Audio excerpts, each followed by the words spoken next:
आप सभी का स्वागत है हमारे YouTube चैनल इलेक्ट्रॉनिक ले में।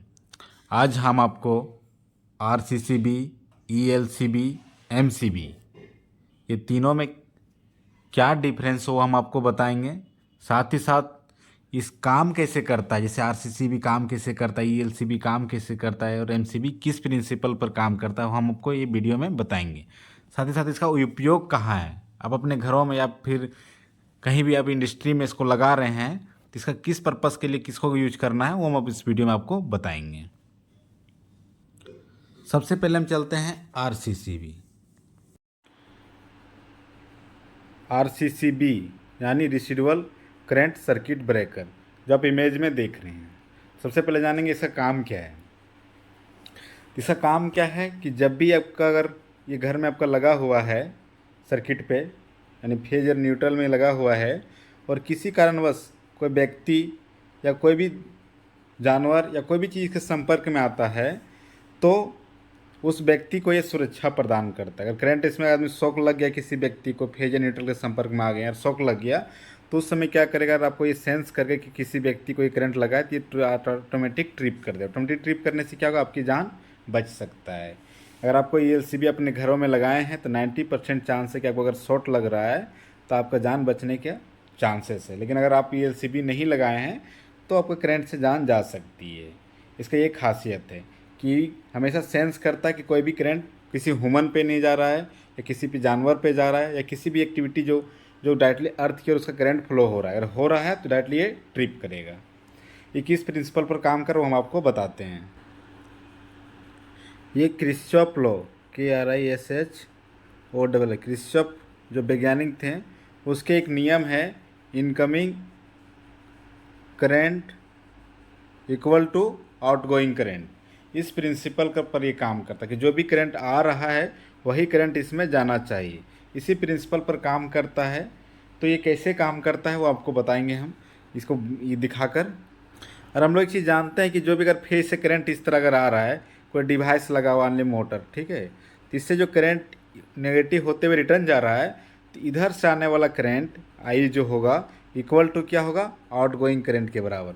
इसी प्रिंसिपल पर काम करता है कि जब भी अगर कोई करंट यहाँ पर कम हो गया, जैसे यहाँ पर मान लीजिए 9 एम्स आ रहा है तो इधर भी 9 एम्स जाना चाहिए। लेकिन जब भी हमारा कोई संपर्क आगे बॉडी वॉडी इधर आ जाता है तो क्या करता है, कुछ करंट ड्रॉप होता है। उसी प्रिंसिपल पर ये काम करता है। आगे हम मोटर को बढ़िया से दिखाकर आपको बताते हैं। साथ ही साथ RCCB को आपके अपने घरों में लगाना बहुत ज़रूरी है। और इसका सेंसिंग करंट जो होता है यहाँ पर लिखा होता है। ये सेंसिंग करंट बहुत इंपॉर्टेंट है कि कितना मिली एम्स को ये सेंस कर सकता है कि जो अर्थ में करंट जा रहा है। ये डिपेंड करता है इसके कैपेसिटी पर, तो उसके अनुसार आप इसको परचेज करें। धन्यवाद।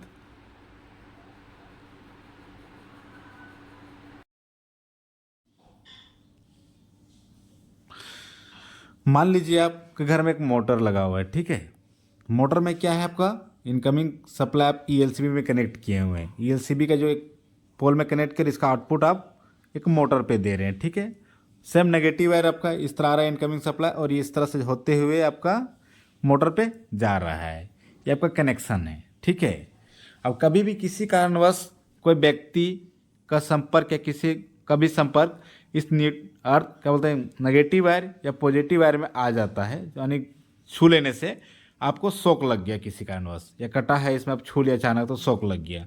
शॉक लगने से क्या होगा, मान लीजिए मैन है, यहाँ शॉक लग गया, करंट लग गया यहाँ पे इस तरह, ठीक है। करंट लगने से क्या होगा, इसमें अर्थ से इस तरह सप्लाई होगा, क्या होता है इस तरह होते हुए करंट जो सप्लाई कुछ सप्लाई अर्थ की ओर बहने लगता है। अर्थ की ओर बहने लगने से क्या होता है, हम लोग इसमें पढ़े हैं कि इनकमिंग सप्लाई आउटगोइंग सप्लाई के इनकमिंग करंट आउटगोइंग करंट के बराबर होगा। तो इनकमिंग करंट किधर से आता है, इधर से होते हुए इनकमिंग आ रहा है और मोटर से होते हुए इस तरह आउटगोइंग जाना चाहिए। लेकिन यहाँ पर क्या हो रहा है, यहाँ पर हो रहा है कि कुछ करंट जो है यहाँ से होते हुए अर्थ की ओर डायरेक्टली चला जा रहा है। तो इनकमिंग जो करंट है वो आउटगोइंग करंट से ज़्यादा हो जाएगा, ठीक है। तो इसी चीज़ को सेंस कौन करता है, RCCB। और सेंस करने पर जैसे ही करंट कुछ कम हुआ उसको ये इसको ट्रिप कर देगा। और कितना करंट कम होना चाहिए, 300। यहाँ पर देखिए इसका कैपेसिटी दिया हुआ, हर एक का कहीं के 30 मिली एम्स रहता है, कहीं 20 मिली। मानव बॉडी के लिए 30 मिली एम्प से ऊपर जाएगा तभी बॉडी को इफेक्ट करेगा, ठीक है। उससे अगर कम रहेगा 10 मिली एम्प्स या 20 मिली एम्प्स तो ये मानव बॉडी को क्या बोलते हैं इफेक्ट नहीं करेगा, यानी किसी तरह का कोई नुकसान नहीं होगा। आपके शरीर से 10 मिली एम्प्स का करंट भरा तो कोई दिक्कत नहीं, लेकिन 30 मिली एम्प्स से ऊपर जाने लगा तो आपको चांस से आपको झटका देगा या फिर इससे आपकी जान जाने की खतरा है। तो इसलिए यहाँ पर सेटिंग रहता है कि 300 मिली एम्प्स का आपको 30 मिली एम्प्स का भी मिल जाएगा, ठीक है। तो ये मेन पर्पस होता है काम करने का, प्रिंसिपल जो है आरसीसीबी का, कि इनकमिंग करंट में जैसे इनकमिंग करंट आ रहा है जैसे भी कुछ चेंजेज होगा वो सेंस कर लेगा और इसको ट्रिप कर देगा। ये आरसीसीबी का काम है। अब हम आपको बताएंगे आरसीसीबी के टाइप्स। तो आरसीसीबी जो होता है वो पोल के अनुसार अगर लें तो 2 टाइप्स का होता है। क्या 2 पोल हो गया आपका, और ये देखिए 2 पोल का हो गया और ये आपको 4 पोल का हो गया, ठीक है। तो 2 टाइप्स का होता है, ठीक है। हम लोग सिंगल फेज घर में यूज करते हैं तो ये इनफ है, एक में नेगेटिव डाल देंगे और दूसरा में पॉजिटिव वायर जो फेज वायर होता है वो डाल देंगे, तो ये आप मेरे लिए सफिशिएंट है। लेकिन जहाँ 3 फेज आता है RYB और एक क्या बोलते हैं न्यूट्रल वायर, तो वहाँ के लिए आपको जैसे वो इंडस्ट्री के लिए आपको 4 पेज मतलब 4 पोल वाला आपको चाहिए आरसीसीबी। अब इसका कैपेसिटी के अनुसार डिफरेंस होता है, देखना यहाँ पर यह 25 एम्स 2 पोल वाला यहाँ पर लिखा होता है, ठीक है ना। और इसका सेंसिंग करंट जो होता है, सेंसिंग करंट यहाँ पर देखना, सेंसिंग करंट ये बहुत मायने रखता है आरसीसीबी के लिए। सेंसिंग करंट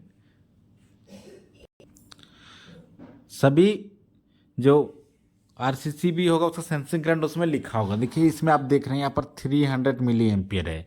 इसका मतलब ये है कि जब भी इसमें अर्थ लीकेज होगा कहीं पर, यानी अर्थ में फेज या न्यूट्रल का कनेक्शन हो जाएगा, शॉक लग रहा है, तो 300 मिली एम्प्स इसमें बहेगा तभी इसको ये ट्रिप करेगा, ठीक है। दूसरा में देख लीजिए इसमें दिया है 100 मिली एम्पियर, ठीक है। तो ये 100 मिली एम्पियर का अगर किसी व्यक्ति के जैसे फेज या न्यूट्रल में कोई संपर्क में आ गया अर्थ से तो 100 मिली एम्पियर जाएगा करंट उसमें, तो इसको शॉक क्या बोलते हैं इसको ट्रिप कर देगा, ठीक है। तो कैपेसिटी सब में लिखा रहता है, देखिए 25 एम्स 2 फेज के लिए है, 32 एम्स 4 फेज के लिए। आप इसका वर्किंग इसमें 32 एम्स बहा सकते हैं, लेकिन इसका सेंसिंग करंट कितना है वो आपको 100 मिली एम्स है। सेंसिंग करंट ईएलसीबी के लिए महत्वपूर्ण होता है, ये आपको देख कर लेना है। घर के लिए आप यूज कर रहे हैं तो आपको 30 मिली एम्स का ही लेना है, उससे अधिक का नहीं लेना, क्योंकि 30 मिली एम्स से ऊपर अगर करंट उसमें बह रहा है तब वो सेंस कर रहा है, तब तक आपको मृत्यु हो जाएगा। अगर आप फेज या न्यूट्रल के संपर्क में आए हैं तो आपको मृत्यु हो जाएगा। इसलिए आप 30 मिली एम्स का लें ताकि आपको करंट लगे तो आपको ये ट्रिप करके सेव कर सके, यानी आपको जीवन का रक्षा कर सके, ठीक है। आपने कभी कभी दिखा होगा आरसीसीबी या आरसीडी, ठीक है। तो ये दोनों एक ही है, ठीक है। आरसीडी मतलब रिसीडुअल करंट डिवाइस और आरसीसीबी मतलब रिसीडुअल करंट सर्किट ब्रेकर। तो इंडिया में जो प्रयोग होता है वहाँ पर आरसीसीबी लिखा मिलेगा, लेकिन इंडिया का बाहर जो फॉरेन कंट्री हो गया अमेरिका इंग्लैंड वगैरह, तो उसी सेम डिवाइस को वहाँ पर आरसीडी बोलते हैं। तो इसमें आपको कन्फ्यूजन होने की कोई ज़रूरत नहीं, दोनों डिवाइस एक ही है। साथ ही साथ हम आपको ईएलसीबी के बारे में बताएंगे। तो ईएलसीबी भी आरसीसीबी ही है, लेकिन उसमें डिफरेंट यह है कि वो पुराना मॉडल है। सबसे पहले ईएलसीबी ही आया था, ईएलसीबी के मैन्युफैक्चरिंग होने के बाद उसको अपडेट वर्जन जो है आपको आरसीसीबी है। ईएलसीबी में क्या दिक्कत थी, क्यों इसको अपडेट किया गया, वो हम आपको बताते हैं।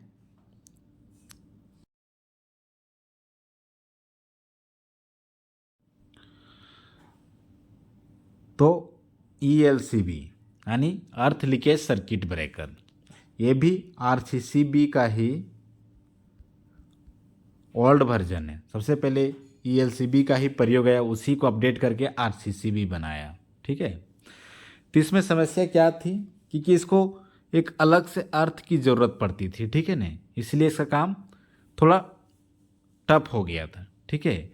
लेकिन अभी आरसीसीबी में अलग से अर्थ की ज़रूरत नहीं पड़ता, लेकिन ईएलसीबी में आपको अलग से घर में प्रॉपर अर्थिंग करना पड़ता था, जो एक एक्स्ट्रा काम हो जाता था, ठीक है। अब इसको बताएंगे कि ये इसका यूज कैसे किया जाता है।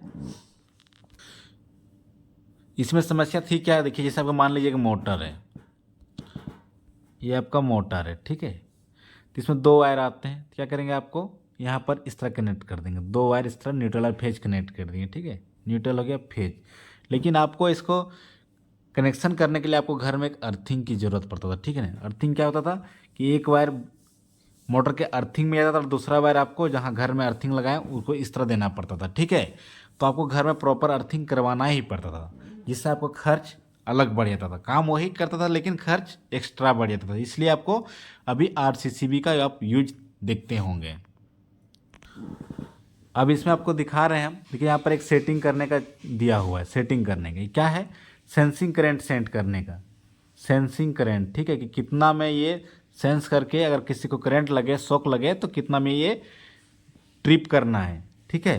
तो यहाँ पर 3 से देखिएगा 30 मिली एम्स तक दिया है, ठीक है ना, यानी जी 3 मिली एम्स से लेकर आपको 30 मिली एम्स तक आप इसको सेट कर सकते हैं, ठीक है। साथ ही साथ इसमें एक और फंक्शन दिया हुआ है, देखिएगा यहाँ पर बाईपास, ठीक है। अगर किसी कारणवश आपको बार बार ट्रिप कर रहा है तो इसको हटा के आप बाईपास के लिए भी यूज कर सकते हैं। ये आपका एलसीबी में फंक्शन था। और इसमें देखिएगा 4 पिन हमेशा रहेगा, 4 रहेगा, यानी अर्थ के लिए 2 अलग से रहेगा, जो भी आपका फेज न्यूट्रल उसके बाद अर्थ का अलग से रहेगा। ये एलसीबी का एक प्रॉब्लम था क्योंकि अर्थ आपको अलग से करना पड़ता जिससे खर्च अधिक आ रहा था, ठीक है। तो हम इस तरह आरसीसीबी और ईएलसीबी के बारे में देख लिए, लेकिन अब हमको एमसीबी के बारे में भी थोड़ा सा जानना जरूरी है। यानी एमसीबी जिसको हम लोग मिनिएचर सर्किट ब्रेकर बोलते हैं, ये जो आप देख रहे हैं पिक्चर में मिनिएचर सर्किट ब्रेकर, इसका काम क्या है, जो इसका कैपेसिटी दिया है, जैसे यहाँ 32 एम्स दिया है, तो जब भी सर्किट में 32 एम्स से अधिक करंट बहेगा, जैसे फेज और न्यूट्रल आपका है, ठीक है ना, या कुछ लगाए हुए हैं मोटर वगैरह, तो इसमें अगर जो कैपेसिटी का एमसीबी लगा है उससे अगर अधिक करंट बहता है तो क्या करेगा, सर्किट को ब्रेक कर देगा, ठीक है। ये एमसीबी का काम है। अब अगर 6 एम्स का एमसीबी लगा रहे हैं तो क्या करेगा, आपको इस 6 एम्स का एमसीबी अगर 6 एम्स से अधिक करंट बहेगा तो आपको ट्रिप कर देगा ये। तो ये डिफरेंट है, ये आपको अर्थ लीकेज यानी किसी बोर्ड आदमी को करंट लगने से ये सेफ्टी आपको नहीं देता है, ठीक है। ये ओनली शॉर्ट सर्किट के लिए अच्छा है, शॉर्ट सर्किट घर में हो रहा है तो इसको आपको रोक सकता है, ठीक है ना, यानी उसको आग लगने से ये रोक सकता है। लेकिन आपको आरसीसीबी और ईएलसीबी के आपको मानव आदमी को अगर शॉर्ट लगता है तो आपको ये सेफ्टी देगा, ठीक है। और एमसीबी क्या है, आपको घर में अगर शॉर्ट सर्किट हो गया यानी अधिक करंट बह रहा है, ठीक है, तो आपको ये सेफ्टी देगा, ठीक है। तो दोनों में सभी में यही डिफरेंस है कि ईएलसीबी और आरसीसीबी सेम है, लेकिन एमसीबी एक डिफरेंट है, ठीक है। लेकिन आपको समस्या यह रह जाती है कि कुछ लोग सोचते हैं कि घर में ईएलसीबी लगाने के बाद एमसीबी लगाएं या नहीं लगाएं, तो हम आपको बताते हैं। इसमें देखिए, आपको ईएलसीबी जो है अर्थ लीकेज का सुरक्षा देगा, ठीक है ना, यानी किसी आदमी को करंट लग गया तो आपको इस शॉक बताएगा, शॉक सेंस करके आपको ये रोक देगा। लेकिन अगर अर्थ को नहीं टच करता है यानी शॉर्ट हो रहा है तो आपको ये सेफ्टी नहीं देगा। इसके लिए आपको क्या ज़रूरत पड़ेगा, एमसीबी। इसलिए जब भी आप घर में लगाएं तो ईएलसीबी और एमसीबी दोनों लगाएं, तभी आपको घर को प्रॉपर सुरक्षा दे सकता है, ठीक है। और एमसीबी के लिए अगर आपको अधिक जानकारी चाहिए कि कितने टाइप्स ऑफ का एमसीबी होता है तो हमारा चैनल पे जाएं, वहाँ पर एमसीबी का अलग से वीडियो है, आप वहाँ पर देख सकते हैं कितने टाइप्स का एमसीबी होता है और कौन सा एमसीबी कहाँ प्रयोग करते हैं। अगर वीडियो आपको अच्छा लगा होगा तो लाइक ज़रूर करें, साथ ही साथ अगर इस चैनल में नए हैं तो सब्सक्राइब जरूर कर लें। धन्यवाद।